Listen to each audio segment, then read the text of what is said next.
وَلِكُلٍّ جَعَلْنَا مَوَالِيَ مِمَّا تَرَكَ الْوَالِدَانِ وَالْأَقْرَبُونَ۔ اب آخر میں پھر ایک مرتبہ جو ہے قانون وراثت کی اہمیت کو دیکھیے، اور ہر ایک کے لیے ہم نے مقرر کر دیے ہیں حصے وراثت میں جو بھی چھوڑتے ہیں والدین یا رشتہ دار۔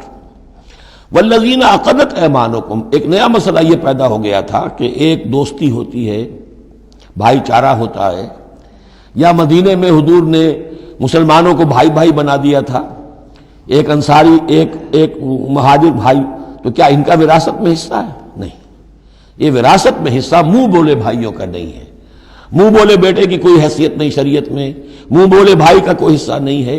ہاں اپنی زندگی میں تم نے والذین عقدت ایمانکم، جن کے ساتھ تمہارا کوئی معاہدہ ہوا ہے، کوئی دوستی ہوئی ہے، فآتوہم نصیبہم، انہیں ان کا حصہ دے دیا کرو، یعنی اپنی زندگی میں ان کے ساتھ جو بھلائی کرنا چاہو، کوئی ہبہ کرنا چاہو اپنی وراثت میں سے بھی، اپنی وراثت میں سے وصیت کرنا چاہو، یہ کر سکتے ہو۔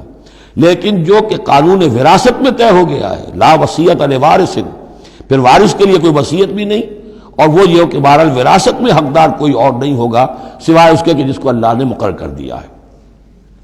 ان اللہ کان علی کل شیء شہیدا، یقیناً اللہ تعالی ہر چیز پر گواہ ہے۔ اب آئی ہے وہ آیت، اصل میں کانٹے دار آیت جو ہے، جو عورتوں کے حلق سے بہت مشکل سے اترتی ہے، کانٹا بن کر اٹک جاتی ہے۔ الرجال قوامون علی النساء، یہ تمہید تھی ساری، ایک سورہ بقرہ میں تمہید آ چکی تھی، علیہن لہن مثل الذی علیہن بالمعروف وللرجال علیہن درجہ، یہ کہہ کے بات چھوڑ دی۔ آگے آئے لا تتمنوا ما فضل اللہ بعضهم علی بعض، اور مزید اس کے لیے ذہنی جو ہے تیاری کر دی۔ اب آ رہی ہے وہ چیز جو چبھنے والی چیز ہے۔ الرجال قوامون علی النساء، مرد عورتوں پر حاکم ہے۔ یہ میں ترجمہ زور دے کر رہا ہوں۔ یہ قامہ جو ہے، قامہ جب علا کے ساتھ آئے گا تو کچھ اور معنی ہوں گے، قامہ بے کے ساتھ آئے گا کچھ اور معنی ہوں گے۔ قامہ بے کسی شے کو قائم کرنا، کونوا قوامین بالقسط، اسی سورہ مبارکہ میں یہ آیت آ جائے گی، کونوا قوامین بالقسط، عدل کو قائم کرنے والے بن کر کھڑے ہو جاؤ۔ قامہ علا، کسی کے اوپر، سر پر مسلط ہونا، یہ ہے گویا کہ ایک درجہ حاکمیت ہے۔ گھر کے ادارے میں حاکم ہونے کی حیثیت مرد کو حاصل ہے۔ سربراہ خاندان جو ہے وہ مرد ہے، عورت نہیں ہے۔ عورت کو بہرحال اس کے ساتھ ایک وزیر کی حیثیت سے کام کرنا ہے، یہ ہے اس کا اصل رول۔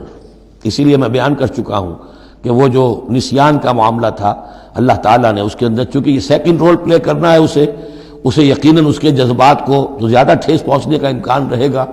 آدمی کو، ہر انسان، مرد بھی چاہتا ہے میری بات چلے، عورت چاہتی ہے میری بات چلے۔ اب آخر کار کس کی بات چلے گی؟ یا تو دونوں کسی طریقے سے کسی مسئلے میں متفق ہو جائیں، اور عورت جو ہے بیوی اپنے شوہر کو دلیل سے، اپیل سے جس طرح قائل کر لے تو معاملہ ٹھیک ہو گیا۔ اب اگر نہیں ہو رہا معاملہ تو اب کس کی رائے چلے گی؟ مرد کی رائے چلے گی۔ تو کس کو اس سے ایک صدمہ پہنچے گا؟ عورت کو پہنچے گا۔ لیکن اس صدمے کا ہی جو ہے انفلوئنس، اس کو کم کرنے کے لیے سیفٹی والو، نسیان کا مادہ اللہ تعالیٰ نے عورت میں زیادہ رکھ دیا۔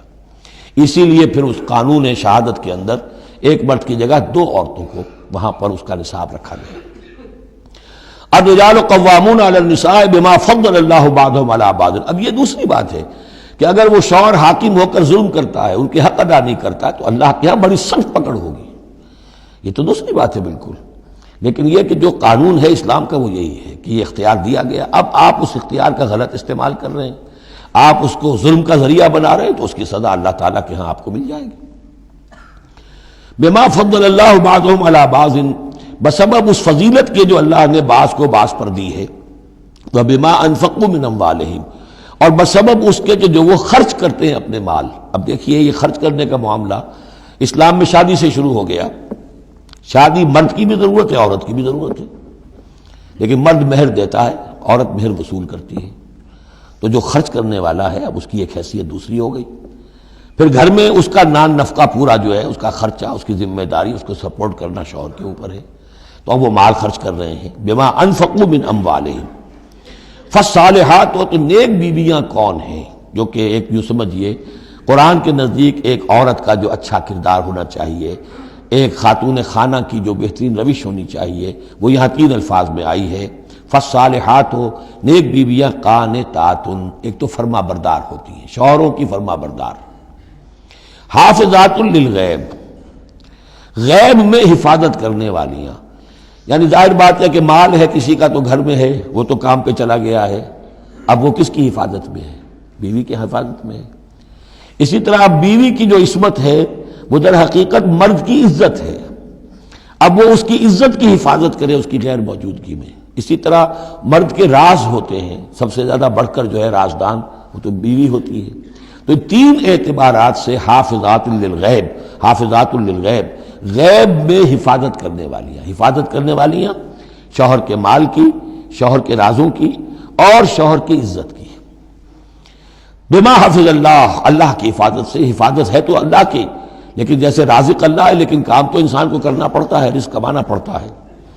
واللاتی تخافون نشوزہن، اور وہ خواتین کے جن کے بارے میں تمہیں اندیشہ ہو جائے ان کے اندر سرکشی کا، ضد ہے، ہٹ دھرمی ہے، بات نہیں مان رہی ہیں، اپنی بات منوانی ہے، کسی نہ کسی طریقے سے گھر کی فضا خراب کی ہوئی ہے، یہ ہے نشوز۔ ذہناً تسلیم نہ کرنا کہ میری حیثیت جو ہے وہ بہرحال شوہر کے تابع دار کی ہے، اس کو اگر تسلیم نہیں کریں گے تو ظاہر بات ہے فرکشن ہوگی، اور فرکشن جو ہے اس کے نتیجے کے اندر وہ گھر کے اندر جو ہے وہ ایک فساد پیدا ہوگا۔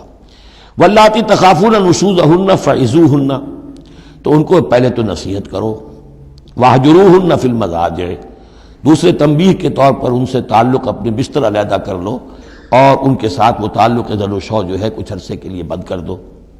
وَاضْرِبُوهُنَّ، اس پر بھی ٹھیک نہ ہو تو انہیں مارنے کی بھی اجازت ہے۔ اس میں حضور نے جو روکا ہے وہ یہ ہے کہ چہرے پر نہ مارا جائے، اور کوئی ایسی مار نہ ہو جس کا مستقل نشان جسم پر پڑے۔ اب یہ چیزیں اللہ کا کلام ہے، اس کے اندر جو ہے کوئی ہمارے لیے کوئی جھجک نہیں ہے، معاشرتی زندگی کو ٹھیک رکھنے کے لیے اس کی ضرورت پیش آئے تو وہ بھی کرنی ہوتی ہے۔ فَإِنْ أَطَعْنَكُمْ، پھر اگر وہ تمہاری اطاعت کریں، فَلَا تَبْغُوا عَلَيْهِنَّ سَبِيلًا، تو اب ان پر خام خواہ کی زیادتی کرنا، پچھلے غصے نکالنا، بار بار جو ہے وہ اپنے غصے کا اظہار کرنا، یہ بھی ٹھیک نہیں ہے۔ ان اللہ کان علیٰ کبیرا، یقیناً اللہ تعالیٰ بہت بلند ہے، بہت بڑا ہے۔ وَإِنْ خِفْتُمْ شِقَاقَ بَيْنِهِمَا، اور اگر تمہیں یہ اندیشہ ہو گیا ہو کہ ان میں تو اب زدم زدہ ہو گئی ہے اور یہ اب ساتھ اب چلنا ان کا مشکل ہے، شوہر میں بیوی میں مزاجوں کا اختلاف ہے اور اس کی وجہ سے کوئی زدم زدہ، عورت بھی اکڑ گئی ہے، مرد بھی اکڑا ہوا ہے، تو اب ٹھیک ہے کیا کریں ہم؟ تو اس میں ایک کوشش کرنے کا حکم دیا پہلے، فَبَعْثُوا حَكَمًا مِّنْ أَهْلِهِ وَحَكَمًا مِّنْ أَهْلِهَا، تو ایک حکم مقرر کرو ثالث، لڑکے والوں میں سے، شوہر والوں میں سے، شوہر کے خاندان میں سے، اور ایک حکم جو ہے اس عورت یا لڑکی کے خاندان والوں میں سے۔ ان یریدا اصلاحا، اگر وہ دونوں چاہیں گے اصلاح، یوفق اللہ بینہما، اللہ تعالیٰ ان کے مابین موافقت پیدا کر دے گا۔